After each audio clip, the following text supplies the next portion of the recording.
মা, আমাৰ ঘৰলৈ কাইলৈ যে কলিতানী অহা কথা আছিল, আহিবনে কি বাৰু? আপুনি যে কৈছিল, কিবা গম পায় নেকি? মই পাহৰিয়ে গৈছিলোঁ নহয়। বেয়া কথা হ'ল। আহিবতো, মোক পৰহিয়ে জনাইছিল, মইহে পাহৰি আছিলোঁ। তেতিয়াহ'লে মই সোনকালে ঘৰ দুৱাৰ চাফা কৰোঁগৈ। কলিতানীয়ে আকৌ ঘৰ দুৱাৰ লেতেৰা হৈ থাকিলে বৰ বেয়া পায় নহয়। যোৱা সোনকালে কৰাগৈ, নহ'লে গোটেই ছ'চাইটিত কলিতানীয়ে আমাৰ ঘৰৰ বিষয়ে বহুত বেয়াকৈ ক'বগৈ। কলিতানী আহিব যেতিয়া ময়ো নিজকে অলপ সজাই পৰাই ল'ব লাগিব। মই দেখিবলৈ দিনক দিনে বেয়াহে হৈ গৈছোঁ। চুলিখিনিতো কিমান দিন হ'ল ৰঙেই কৰা নাই। কাইলৈৰ বাবে আজিয়ে সাজু হ'ব লাগিব। যাওঁ, চুলিখিনি ৰং কৰি লওঁগৈ। মই আজি নিজকে সজাই পৰাই ল'লোঁ। কলিতানী হয়তো পাবহি অলপ পিছতে। আমাৰ বোৱাৰীয়েহে জানো কি কৰিছে। বোৱাৰী, তোমাৰ ওলাই হ'লনে? অলপ ভালকৈ সাজি আহিবা। আমাৰ কলিতানীয়ে আকৌ, নহ'লে আমাৰ ঘৰৰ বিষয়ে যাতে ছ'চাইটিত কোনো বদনাম গাব নোৱাৰে। মা, চোৱাচোন, মই এনেকৈ আহিলোঁ। মোক ভাল লাগিছেনে বাৰু? বোৱাৰী, তোমাক ধুনীয়া লাগিছে। তথাপিও চাদৰ মেখেলা পিন্ধা হ'লে হয়তো আৰু বেছি ভাল লাগিল হয়। হ'ব বাৰু, একো নাই। অলপ ষ্টেণ্ডাৰ্ড মেইনটেইন কৰিব পাৰিলে আমাৰ নিজৰ কাৰণেই ভাল, নহয় জানো? আপুনি ঠিক কৈছে, মা। কলিতানী আহিলেই চাগে। মই দুৱাৰখন খুলি দিওঁগৈ। কলিতানী পালেহি। বৰুৱানী, মই পালোহি। ৰাস্তাটো যে ইমান বেয়া নহয়, বৰ কষ্ট হ'ল জানেনে? হয় দেই, ৰাস্তাটো যে বেয়া হোৱা কিমান দিনেই হ'ল, এতিয়ালৈকে চৰকাৰে ভাল কৰিবলৈ দেখা নাই। কি যে হ'ব নহয়। একো নহয়, আহক আৰু এতিয়া বহিলহি। কলিতানী পালাহি। তোমালোকে বাট চাই আছিলোঁ। বহুত দেৰি কৰিলা দেখোন। কিনো ক'ব আৰু বাইদেউ, ৰাস্তাটো যে ইমান বেয়া নহয়। ইলেকশ্যন আহিছে নহয়, চৰকাৰেচোন ভাল কৰাই নাই। কৰিব চাগে লাহেকে, কিন্তু মই যে আহোঁতে বিৰাট কষ্ট পালোঁ। সেইটো কিন্তু হয় কলিতানী, ৰাস্তাটো কিন্তু বহুত বেয়া হৈ গৈছে। ইলেকশ্যনৰ আগে আনকি ভাল কৰে চৰকাৰে, এইবাৰতো কৰাই নাই। আমিবোৰ সজাগ নহ'লে লাভ নাইও। আমি লাগি ভাগি থাকিলেহে হ'ব, নহয় জানো? বাৰু মা, তোমালোকে কথা পাতাচোন, মই গৈ চাহ কৰোঁগৈ। কলিতানী, তুমি কিন্তু বেছ ধুনীয়া হৈ আছা দেই। নিজকে যে কেনেকৈ মেইনটেইন কৰি ৰাখা ইমান। বাইদেউ, লাজ আছে দেই। কিন্তু মই শুনি ভালেই পাইছোঁ বাৰু। মই জিম যাওঁ নহয়, ডায়েটিঙো কৰোঁ। সেইবাবেই মই নিজকে ইমান ফিট ৰাখিব পাৰিছোঁ। আৰু মই নিজকে সজাই ৰাখি খুব ভাল পাওঁ। অলপ মডাৰ্ণ হৈ থাকিলে ভাল লাগে, নহয় জানো? তুমি ঠিকেই কৈছা। মোৰহে পিছে এইবিলাক কৰিবলৈ সময় নাই। হ'ব বাইদেউ, আপুনি জিম নকৰিলেও হ'ব। আপুনিতো এনেও ধুনীয়া। হয় নেকি? লাজ দিছা কিন্তু দেই তুমি। মা, চাহ হ'ল?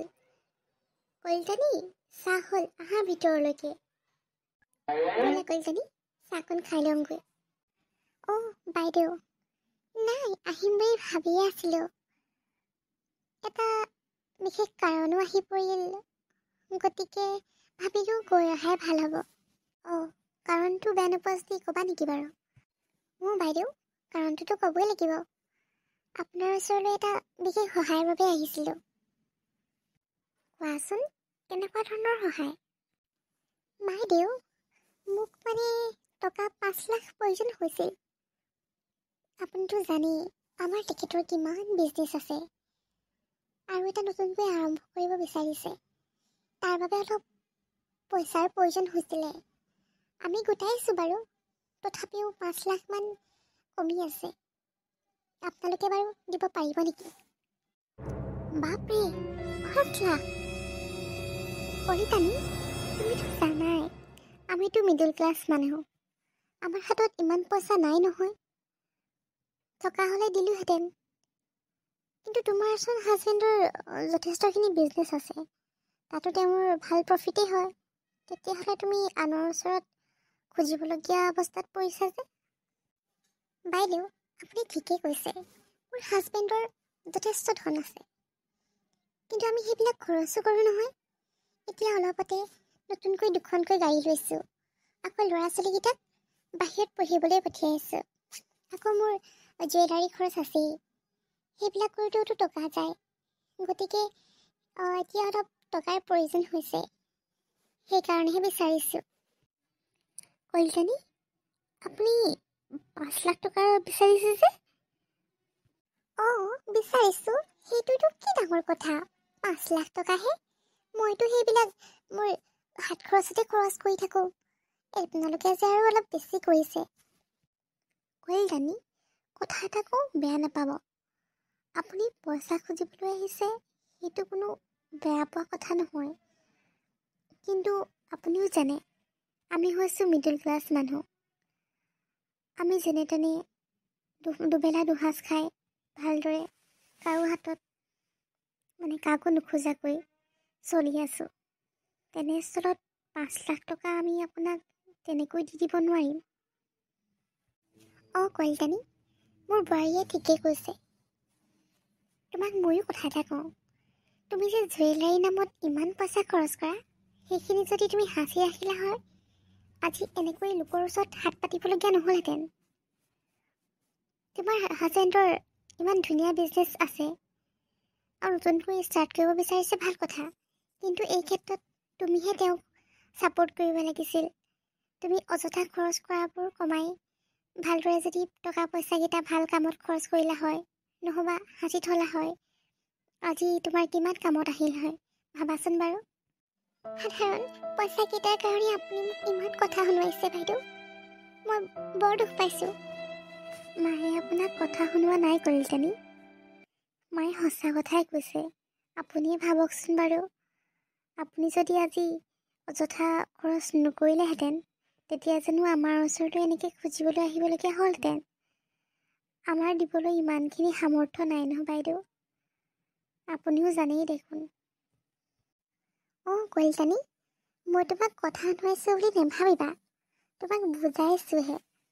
এতিয়া তুমি তোমাৰ জুৱেলাৰীখিনি যে তুমি থৈ দিছা সাঁচি, সেইবিলাক জানো তুমি সদায় পিন্ধা?